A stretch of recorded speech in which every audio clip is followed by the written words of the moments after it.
Kalpatarubhyascha kripa sindhubhyaiva cha patitanam pavanebhyo vaishnavebhyo namo namaha Jaya Shri Krishna Chaitanya Prabhu Nityananda Shri Advaita Gadadhara Shivasadi Gaura Bhaktavrinda Hare Krishna Krishna Krishna Hare Hare Hare Rama Rama Rama Hare Hare. Hare Bol, chers frères et sœurs. Merci d'être là. Donc aujourd'hui, on a décidé de parler du 18e chapitre, verset 37. OK, c'est sur les modes de la nature. Gurudev, hier, il disait « je sais que je ne parle pas beaucoup d'ouvrages, mais il dit on doit parler des modes de la nature, c'est essentiel. » Ouais, parce que dans le 18e chapitre, c'est expliqué que seulement celui qui est au-delà des modes de nature est appelé comme un vrai yogi qui est en plein contrôle de ses sens. Et il peut goûter pleinement, en fait, à l'absolu. Donc, c'est important de comprendre les modes de nature. Yata dagre ivishamiva pariname mritopamam tatsukam satvikam proktam atma buddhi prasadajam.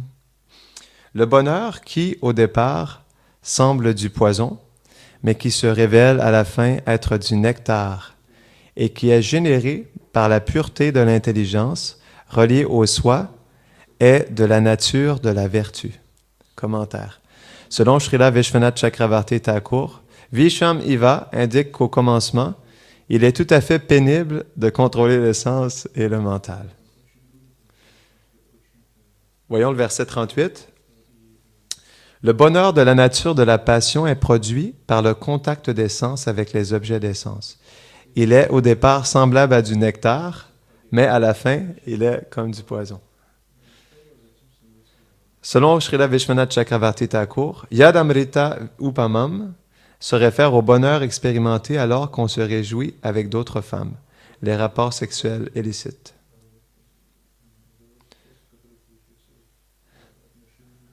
Donc, verset 39, le bonheur qui recouvre la nature de l'être du début à la fin et qui vient du sommeil, de la paresse, de la négligence et de l'indifférence est dit être de la nature de l'ignorance.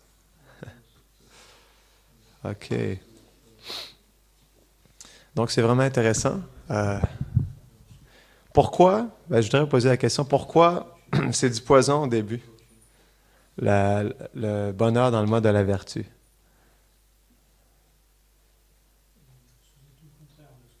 Pardon? Ouais, c'est ça. Parce que le mental est habitué à avoir une gratification immédiate, non du plaisir des sens. Mais parce que le bonheur dans le mode de la vertu, la pratique spirituelle nous pousse à avoir des règles dans notre vie, mais naturellement, c'est pas toujours du bonheur au début. Parce que ce sont des austérités pour le mental. Ouais. C'est pour ça justement qu'il y a des souffrances au départ. Parce que on est habitué depuis des millions et des millions de vies de vivre comme un enfant, en fait. Ouais. Dans le sens où on ne contrôle pas du tout nos sens, on ne contrôle pas nos désirs, on est poussé par notre nature à satisfaire tous nos sens incontrôlablement. Mais en fait, ça nous apporte de la souffrance. Dans le sens où au début, il y a une satisfaction immédiate, mais parce que justement, le contact avec les sens, avec l'énergie matérielle, nous pousse à vivre une certaine souffrance par la suite. Naturellement, c'est du poison à la fin. Donc, c'est une raison pourquoi aussi on ne dit pas aux gens au début, on leur dit « Venez chanter, venez prendre prashad, venez chanter avec nous, venez voir les déités, chantez et soyez heureux », c'est ça que Bhaktivinoda Prabhupada disait. Mais en fait, on ne leur dit pas « Venez souffrir, venez purifier votre cœur ». Souffrir jour après jour à tolérer votre mental, non? À tolérer votre langue, à tolérer les anarthas qui sortent de votre cœur. Non? On ne dit pas ça aux gens parce que sinon personne ne voudrait venir. Mais en réalité, c'est ce qui se passe vraiment parce que c'est une étape par laquelle on doit passer. Ça s'appelle anartha nivriti, on doit purifier notre cœur. Donc c'est le processus de la bhakti. avant d'arriver à Nishta où on est fixe dans notre dévotion, où on expérimente une satisfaction plus constante, un mental plus équilibré, ben on doit souffrir la purification du cœur. Puis pourquoi c'est du poison au début? C'est parce qu'en fait, lorsqu'on purifie notre cœur, il y a plein de saleté du cœur qui revient à la surface. Des attachements, en fait, qu'on ne croyait pas qu'on avait dans notre cœur. Bhaktivedanta Prabhupada, il expliquait que si on voyait tous nos désirs matériels en face de nous, on perdrait connaissance. Parce qu'on n'est pas conscient de tout ce qui se passe dans le subconscient. C'est expliqué, en fait, c'est comme un étang d'eau. Sur la surface de l'étang, ça paraît calme. Il ne se passe rien, non? Mais dès que dans le fond de l'eau, il y a une bulle due à la fermentation des algues, une bulle qui monte à la surface, même si au départ c'était calme, cette bulle-là, en fait, crée un déséquilibre dans l'harmonie de l'étang. Donc, ça crée des ondes. Donc, c'est la même chose avec la bhakti, même après 5 ans, 10 ans, 15 ans, 20 ans, 40 ans de pratique, parce que le cœur se purifie graduellement. Il y a des choses, des attachements très subtils, très profonds dans le cœur qui remontent à la surface. C'est pour ça, justement, que, bon, au cours de l'histoire de notre mouvement Vaishnava, des différents mouvements Vaishnava dans les derniers siècles, c'est pour ça que plusieurs swamis ou dévots qui ont pratiqué pendant toute leur vie, à un moment donné, ont fait face à des attachements vraiment intenses, qui les ont poussés, justement, à faire des transitions dans leur vie. Puis ça, c'est tout à fait normal. Ça peut arriver à tout le monde, en fait. Donc, c'est pour ça qu'on ne devrait pas être découragé, même après avoir chanté pendant plusieurs mois, plusieurs années, que certains attachements, certaines saletés dans le cœur remontent à la surface. Ça ne devrait pas nous décourager. C'est tout à fait normal. C'est tout simplement le cœur qui se purifie. Et ça nous permet de voir, justement, les attachements. C'est une forme de miséricorde, de voir nos attachements. En fait, il y a un commentaire, Bhaktivedanta Prabhupada, il explique que si le dévot, il peut voir tous ses attachements en un coup, en face de lui, c'est une grande miséricorde. Comme ça, il peut s'en défaire. Il peut voir justement qu'est-ce qu'il fait, ce à quoi il fait face, les difficultés, les épreuves, ce à quoi il fait face dans sa vie. Donc, c'est ça. Naturellement, on peut s'attendre à ce qu'on rencontre des difficultés à travers les années, qu'on n'avait pas prévues au départ. Parce que de plus en plus, on s'enfonce dans la bhakti, de plus en plus, les attachements les plus profonds dans le cœur refont surface. Les choses qu'on n'était même pas conscient qui étaient présentes à l'intérieur de nous, en fait. Puis ça culmine vraiment dans un problème principal. Je dois vous demander, c'est quoi le problème numéro 1 de toutes les âmes conditionnées, selon vous? Le problème numéro 1. On pourrait dire le problème ultime. Une fois qu'on a, je pourrais dire, qu'on a fait face aux problèmes secondaires dans notre vie, les problèmes insignifiants, les petits drames quotidiens de la vie. Non. Quel est le problème numéro 1? Ouais. Non. Autre chose? Notre indépendance? C'est pas exactement ce que je cherche, mais ça se rapproche. Ouais. C'est quoi le but ultime de la vie? Le but ultime est en connexion avec notre problème numéro 1. Hein? L'ignorance. Mais c'est pas exactement ce que je cherche. Pensez-y bien. C'est quoi le but ultime de tous les êtres vivants? Tu sais, il y a 4 buts de l'être humain, mais il y a un 5e. Oui. Oui, c'est ça, exactement. En fait, le problème numéro 1, c'est qu'on n'a pas d'amour pour Krishna. J'avais réalisé ça à un moment donné. Je revenais de Mayapur, puis après avoir passé 2 mois à Mayapur, Vrindavan, Jagannath Puri, c'était la culmination de mon voyage dans le Dham. Que notre plus grand problème, c'est qu'on n'a pas d'amour pour Krishna. C'est pas qu'on n'a pas d'argent, ou c'est pas qu'on n'a pas de bonne relation avec les autres, ou qu'on n'a pas une bonne facilité, ou c'est pas qu'on a un mental qui est déséquilibré, ou c'est pas qu'on n'est pas capable de contrôler notre langue. Le problème numéro 1, c'est qu'on n'a pas d'amour pour Krishna. Ça, c'est le problème à laquelle on doit tous faire face et vraiment travailler sérieusement dans notre vie. Qu'on n'a pas d'amour pour Krishna. Hein? C'est ça que Bhaktivinoda Thakur explique dans la Runam Chintamani. Il dit en fait que on est inattentif au chant en lien avec le corps, le mental et le cœur. Le corps, c'est parce qu'on est fatigué. Donc, parce qu'on est fatigué, on n'est pas capable de chanter le Mahamantra avec attention. Donc, il y a une paresse qui est là, puis on s'endort, puis naturellement, on n'est pas attentif. Donc, la deuxième, inattentif au mental, c'est qu'on est distrait par, justement, ce qu'on a fait dans le passé, ce qu'on doit faire demain, ce qui se passe alentour de nous. Puis l'inattentif au niveau du cœur, c'est en fait l'indifférence à Krishna. On chante, mais on est indifférent à Krishna dans notre cœur. Parce que Rupa Goswami, il explique que si on aurait vraiment de l'amour pour Krishna lorsqu'on chante le Saint-Nom, on aurait des pleurs constamment quand on chante. Il dit, si on n'a pas de pleurs, ça veut dire que notre cœur est fait de pierre. Non. Aussi dur que le fer. Ouais.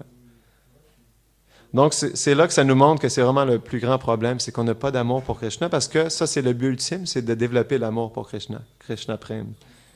C'est le but ultime de tous les êtres vivants. Donc, c'est vraiment là-dessus qu'on doit travailler, et on doit voir les autres choses comme insignifiantes. Toutes les petits drames quotidiens, en fait, sont des choses secondaires, qui ne sont pas aussi importantes que ce but-là de développer l'amour pour Krishna.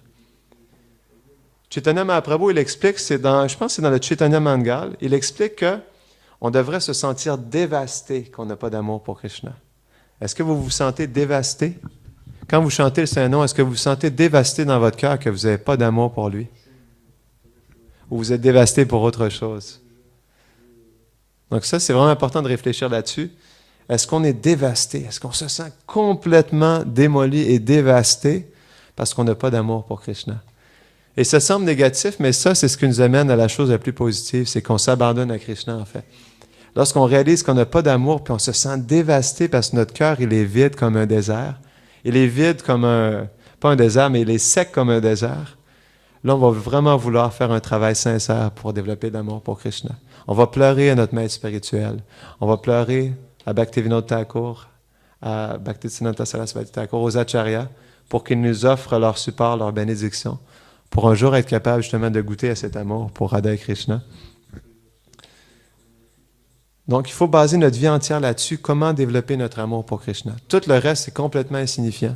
C'est vraiment secondaire. On doit s'en occuper parce qu'on est dans le corps, mais on ne doit pas oublier quel est le problème ultime de la vie, c'est de développer l'amour pour Krishna. Donc, si on ne se sent pas dévasté, on doit voir comment on peut cultiver ce sentiment de dévastation. Parce que c'est vraiment à travers cette dévastation qu'on va mettre tout notre cœur dans le champ, tout notre cœur dans notre service, tout notre cœur dans la relation avec les Vaishnavas. Quand on voit justement qu'on n'a pas cet amour. Parce que justement, c'est ce que l'âme cherche l'amour. Parce que c'est la fonction essentielle de l'âme. La fonction essentielle de l'âme, c'est l'amour. Puis la nature de cet amour, c'est le service. Donc on doit constamment méditer là-dessus. Si je suis dévasté par cet amour, qu'est-ce que je peux faire justement pour cultiver cet amour pour Krishna? Ça, c'est le désir ultime. Puis en fait, en cultivant ce désir, c'est naturel que ça va se réaliser un jour parce que le désir est l'origine de toute cause. Il y a un verset dans les Puranas qui explique que la libération vient seulement quand on la désire. C'est la même chose avec l'amour pour Krishna. Mais c'est pas quelque chose de banal, en fait, de désirer, vouloir aimer Krishna. En fait, il y a un Swami qui disait ça, Devamrita Maharaj, il expliquait qu'on ne devrait jamais croire qu'on aime Krishna. C'est aussi le comportement des Vrajavasis. Ils ne pensent pas qu'ils aiment Krishna. Ils cherchent toujours à aimer Krishna, en fait. Ils sont toujours dans le sentiment que j'ai pas assez d'amour pour Krishna, je dois développer mon amour, je dois développer mon service. Parce qu'ils se sentent humbles, en fait. C'est l'extrême humilité. Ça s'appelle Dainya. Donc, on ne devrait jamais croire qu'on aime Krishna. On devrait toujours penser qu'on n'aime pas Krishna, qu'on cherche à l'aimer, à le servir. Jai Shri Shri Nitai Vishvamba, Jai Shri Shri Nanda Yashoda Gopal, Jai Shri Shri Radha Madan Mohan Ki, Jai. En fait, dans les Gopis, dans le Bhagavatam, il y a un verset c'est un chapitre qui s'appelle Venu Gita. Est-ce que vous avez déjà lu le Venu Gita? Non? Narayana Maharaj, il a écrit un magnifique livre là-dessus, puis Shivaram Maharaj aussi. On l'a en haut, en fait, si jamais vous voulez le lire. Puis dans le Venu Gita, les Gopis, elles glorifient les habitants de Vraj. Elles glorifient la flûte de Krishna, elles glorifient les nuages, elles glorifient les amis de Krishna, elles glorifient Giri Govardhan. Elles glorifient tous ces habitants en réalisant qu'elles, en fait, elles n'ont pas le privilège que ces habitants ont de servir Krishna. Donc, elle explique que la flûte est tellement chanceuse, tellement privilégiée, elle a toujours le nectar des lèvres de Krishna. Non. Les gopas sont tellement privilégiés, ils sont toujours capables de jouer avec Krishna pendant toute la journée. Le nuage est tellement chanceux, il est capable d'offrir ses gouttes de pluie à Krishna et pouvoir justement enlever la chaleur. Donc en fait, ça montre, les gopis, malgré le fait qu'ils ont le plus grand amour pour Krishna, elles ne se sentent pas qualifiées. Elles se sentent comme de simples servantes de Krishna. Et elles croient qu'elles n'ont pas le même amour, le même privilège que tous ses habitants ont de servir Krishna. C'est vraiment l'attitude. Donc, c'est la même chose aussi dans la bhakti. Que dire justement de nous? Donc, naturellement, on n'a pas le même amour que les Vrajavasis. On cherche à cultiver cet amour. Mais vraiment, le meilleur moyen pour développer et cultiver l'amour pour Krishna et ses associés, rapidement, c'est de jamais croire qu'on les aime, mais toujours de se sentir dans un sentiment de déchéance, un sentiment de déchéance totale. Ouais. Parce que c'est comme ça qu'on attire la miséricorde des Vaishnavas.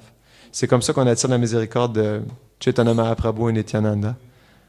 En se sentant extrêmement déchu, qu'on n'a pas du tout d'amour, qu'on n'est pas du tout qualifié. C'est à travers cette attitude qu'on va attirer leur miséricorde. Donc, à tous les jours, on devrait justement, lorsqu'on se lève, méditer là-dessus que « j'ai pas d'amour pour Krishna. Qu'est-ce que je peux faire aujourd'hui pour plaire à Krishna? Qu'est-ce que je peux faire pour plaire au Vaishnav? Qu'est-ce que je peux faire pour cultiver mon amour? Qu'est-ce que je peux faire pour développer mon attachement pour le Saint-Nom, mon goût pour le Saint-Nom? » Ça, c'est notre vrai problème. En fait, on est vraiment idiot si on croit que les problèmes secondaires sont ce qui importe vraiment dans la vie. Comme j'ai expliqué, on doit s'en occuper, mais on ne doit pas perdre vue quel est le problème quotidien de notre vie, qui est à tous les jours, qu'est-ce que je peux faire pour développer mon amour pour Krishna? Qu'est-ce que je peux faire pour plaire Krishna et ses dévots davantage? Ça doit être une méditation quotidienne.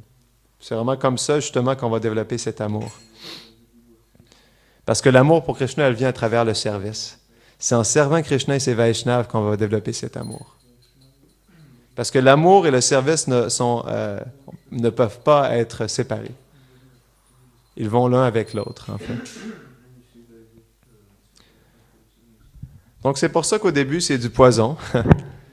Que, justement, essayer d'avoir une satisfaction dans la conscience de Krishna est du poison, parce qu'on va complètement à l'encontre de notre conditionnement, où on pense qu'on est le maître de toutes nos actions. Donc, naturellement, il y a une souffrance qui est là, il y a une résistance qui est là, mais on doit la tolérer, puis il faut comprendre le but de l'existence.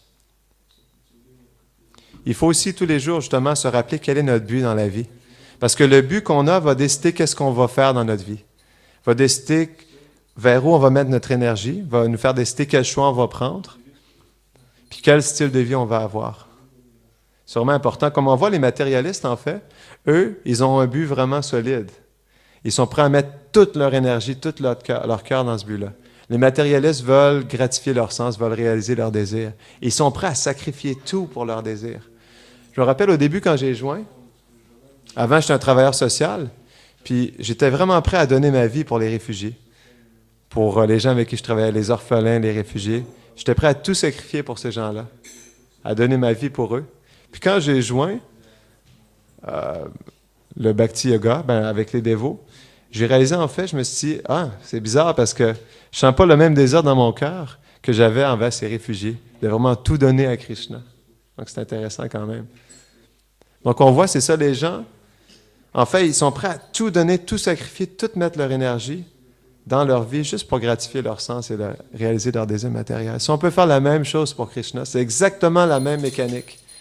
Ce que les gens font, Jai, Shishi Prabhu, Shingadev Ki, Jai. Ce que tout le monde fait alentour de nous, on peut faire la même chose, mais c'est juste diriger ça vers Krishna. C'est vraiment exactement la même chose. La même mentalité qui est là, on l'utilise, mais on la dirige vers le plaisir de Krishna. On est sûr d'avoir un succès assuré. Parce que les matérialistes, ils ont un certain succès, on pourrait dire, à essayer de réaliser leurs désirs, à mettre toute leur énergie à quelque part, à un moment donné, il va y avoir des fruits, des résultats. C'est la même chose avec la bhakti aussi. À force de tout sacrifier pour Krishna, tout abandonner pour lui, mettre tout notre cœur, naturellement, Krishna va nous donner des résultats. Mais la raison pourquoi il ne nous donne pas toujours les résultats directs, c'est parce qu'il nous observe. J'aime ce que Gurudev dit, il dit « Krishna nous observe, il ne faut pas l'oublier. » C'est pas qu'il n'est pas conscient de tous nos petits gestes de dévotion. Chaque action que l'on performe, parce qu'il est dans le cœur, il est conscient de ce que l'on fait. Mais il ne se dévoile pas toujours, parce qu'il cherche à voir à quel point on est sincère dans notre dévotion. Ça peut prendre des jours, ça peut prendre des mois, ça peut prendre des années avant que Krishna se dévoile à nous, pour justement réciproquer avec notre sacrifice. Parce qu'il cherche vraiment à purifier notre attachement au contrôle et à la jouissance. Il peut voir à quel point notre désir de le servir, de lui plaire est vraiment sincère. Krishna, il cherche à nous ramener à Vraj, mais il veut s'assurer que notre mentalité elle a été complètement pure. Gurudev m'avait dit ça un jour. Je trouvais que c'était intéressant. Il dit, j'aimerais ça ramener tout le monde avec moi, mais si certains je les ramène, ils vont se faire botter le derrière lorsqu'ils seront à Vraj. Ouais. Donc, on souhaite tous retourner à Vraj, mais est-ce qu'on est qualifié pour y retourner? C'est ça. Parce que c'est vrai, quand on est là-bas, c'est vraiment 24 heures sur 24. Là, chaque seconde est pour le plaisir de Radha et Krishna à Vraj. Chaque instant. Il n'y a aucun espace dans notre cœur, dans notre pensée, dans notre conscience pour notre gratification personnelle. Tout notre âme, notre cœur, notre entité, tout ce qu'on est dirigé vers leur plaisir. Puis pourquoi? Ben c'est normal, c'est parce que Radha et Krishna, ils sont le centre de toute chose. Donc c'est naturel que ce soit eux qui reçoivent toute l'attention. Parce que c'est leur nature de tout recevoir. Non. Krishna, c'est le Seigneur suprême. C'est lui qui reçoit tous les sacrifices. C'est ça qui est expliqué dans le 5e chapitre. La formule de la paix, c'est lorsqu'on accepte que Krishna est lui qui reçoit tous les sacrifices, il est l'ami de tous les êtres, le contrôleur de tous les univers. Lorsqu'on accepte ça, on comprend que, justement, on peut atteindre la paix suprême. Parce qu'on réalise que Krishna, c'est lui qui est supposé recevoir tout le plaisir, en fait, de ce monde. Donc, c'est ça, c'est matière à réflexion. Voir comment on peut, jour après jour, s'abandonner. L'abandon, c'est quelque chose qui se fait un jour à la fois. C'est ça la beauté de la bhakti, c'est ça la beauté de l'instant présent. C'est que peu importe ce qu'on a fait dans le passé, peu importe ce qu'on était hier, peu importe les erreurs qu'on a faites, non hier dans notre journée, que notre mentalité était bonne ou mauvaise, c'est qu'aujourd'hui est un jour complètement nouveau. Chaque jour est une nouvelle opportunité pour devenir une meilleure personne, pour devenir plus pur dans notre bhakti. Donc ça, c'est un encouragement que Krishna nous laisse, en fait. C'est qu'à tous les jours, justement parce qu'il nous laisse la vie entière, l'utilisation de ce corps, chaque jour, on peut prendre cette opportunité pour justement s'améliorer. C'est pour ça qu'il faut être très humble et constamment réfléchir sur soi-même. Il faut constamment se regarder dans le miroir, voir ses fautes, accepter qu'on est plein de fautes, accepter qu'on a des difficultés, accepter qu'on a des choses qu'on n'arrive pas à dépasser. Puis les voir en plein visage, en fait. Parce que la peur, lorsqu'on la regarde en plein visage, on n'a plus peur, en fait. C'est comme un lion. Lorsque tu le regardes dans les yeux, il n'y a plus de peur qui est là, il n'y a plus d'anxiété. On est capable de voir justement qu'on est capable d'accepter notre conditionnement, puis on est capable de... Parce qu'on l'accepte pleinement, on est capable de le dépasser. Donc tous les jours, il faut constamment vraiment méditer sur ce qu'on est, sur notre état d'esprit, sur comment on agit avec les Vaishnavas, sur comment on agit avec notre maître spirituel, comment on est prêt à suivre ses instructions. Les choses qui sont mixtes dans notre cœur, justement les choses qui nous poussent parfois à être égoïstes, qui nous poussent à penser à soi-même. Parce que comme je disais, c'est vraiment en fait ce qui se passe à Vraj, c'est que tout est 100% pour le plaisir de Krishna. Constamment. Donc c'est pas qu'on vit pas ça, c'est juste qu'on n'est pas constant dans cette mentalité de tout faire pour le plaisir de Krishna. Naturellement, on le fait, sinon on ne serait pas ici. Mais reste que, justement, comment on peut être plus constant dans cette attitude de service. C'est pour ça que l'introspection est vraiment essentielle. Puis si on n'est pas prêt à le faire, si on n'est pas prêt à réfléchir sur nos fautes, ben, il y aura les Vaishnavas plus avancés qui vont nous tirer les oreilles.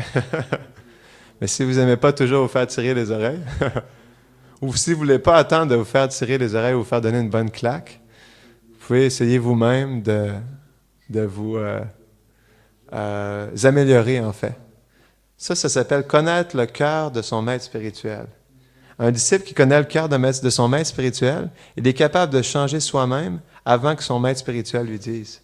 Il est capable de servir son gourou avant que son gourou lui demande quelque chose, parce qu'il connaît le cœur de son gourou. Mais souvent, parce qu'on a un orgueil, parce qu'on est attaché à notre confort, on n'est pas prêt, justement, à changer soi-même. On attend à ce que notre maître spirituel le fasse pour nous. Ou parfois, même, le maître spirituel, s'il voit qu'on n'est pas sérieux dans notre bhakti, qu'on est mixte, puis qu'on n'est pas prêt à écouter ses instructions, même parfois, il ne voudra même pas nous révéler certaines choses sur nous-mêmes.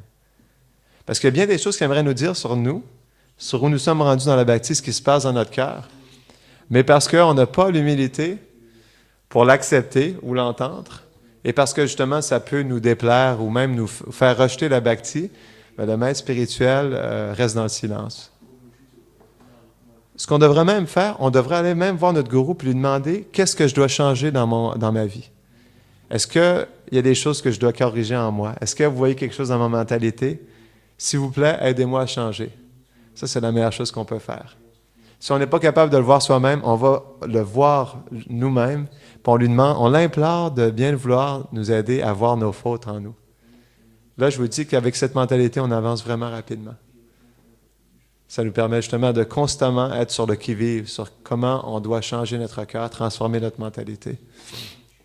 Mais ça prend l'humilité. Lorsque vous voulez vraiment changer, lorsque vous voulez vraiment vous abandonner, devenir un serviteur éternel de Krishna et ses associés, et un serviteur de votre maître spirituel, on est prêt à tout faire. On est prêt à se mettre tout nu, en fait, nu devant le maître spirituel. C'est ça qui est expliqué. On ne veut rien cacher, on se montre tel qu'on est. On se montre tel qu'on est quand même devant les Vaishnavas. On ne cherche pas à montrer porter un masque ou essayer de se montrer quelqu'un d'autre, mais on est comme on est, dans notre bon et dans notre mauvais. Puis à travers ça, on essaie de s'améliorer en pratiquant le bhakti. Donc, je voulais juste partager un peu là-dessus, sur ce verset. Est-ce qu'il y a des commentaires, des réflexions ou des questions à ce sujet? Tout bien dans l'huile?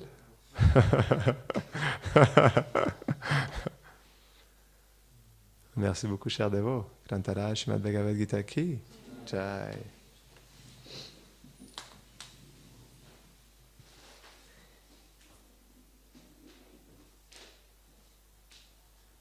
Report.